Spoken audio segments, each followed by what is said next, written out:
a big part of life is learning to live with disagreements. Whenever you're in a relationship with somebody, you have to learn to be able to live with disagreements.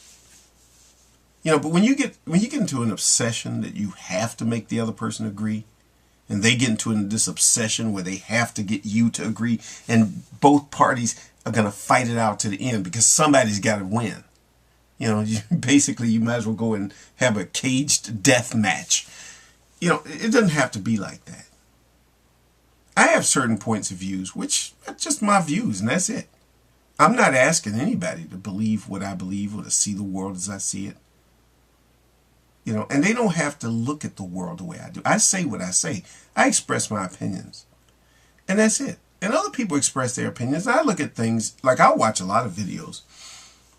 And sometimes I'll agree with some of the things people say, but not everything.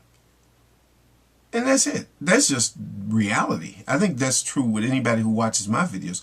I don't think there's a single person who is subscribed to me or even just watched my videos who agrees with everything I say. And that's perfectly okay. I don't feel so insecure that I have to have people agree with me.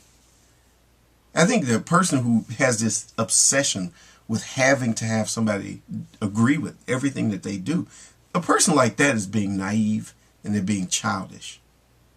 That they have to have the world agree with them. Everybody has to see it the way I see it because I'm right. I'm absolutely right. No, I'm not absolutely right. I might be wrong. I could be right, but I might be wrong too. I just have the view that I have based on what I understand so far. If new information comes in, I might change my mind. If we were having a discussion, you might, tell me about something I didn't know before. I was thinking about when I decided to use an insulin pump. At first, I didn't want to do it. My doctor told me about it. But then I remember it was actually something on YouTube. I was watching a video, and I believe it was from the University of California. There was a doctor who was talking about the benefits of using an insulin pump. And that doctor himself is diabetic and uses an insulin pump. And I think that convinced me. So I asked my doctor more about it. And eventually I decided to go ahead and go with the insulin pump. But you get more information about something. You learn something and you can change your mind about it. Being flexible, being open to new information. You look at things and you decide, you weigh whether or not that's worth doing. Should I go ahead and do this or should I not? And that's the way it is with discussions. It's like when I was talking to my friend when we disagreed on some things. But, I think we had a better understanding of each other, even if we didn't agree. Even if we don't agree, we have a better understanding. We may have a disagreement about how things are at work, how things are. But, we don't have to put each other down. That's the one thing, that's the reason why we're friends, because we don't put each other down. We don't make that an important thing. And we don't get so obsessed with this notion that you have to think as I think. Neither one of us has that ideal. And I think that if anybody ever wants to be friends with me, that's the one thing that has to be the truth. If you get to the point where you start pressuring me to think as you think, that becomes a problem. And I would imagine it would be a problem if I have to pressure you to think as I think. That would be a problem. But if you allow me to be myself, I'm going to express my opinions.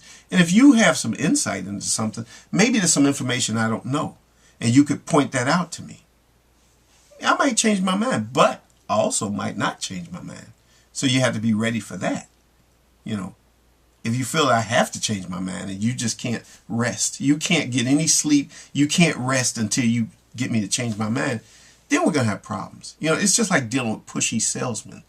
People who've got to push their ideals or push their products or push their things on you. I never liked it. That's one of the reasons why I quit the Jehovah's Witness. I never liked it because I felt like it was like pressure. I had to agree with things that I just didn't agree with. Things that just didn't agree with something inside of me. Somehow I'm just thinking there's something wrong with these beliefs. There's something wrong with these things. And that's the way I felt. And so I just quit. I sort of just distanced myself from that.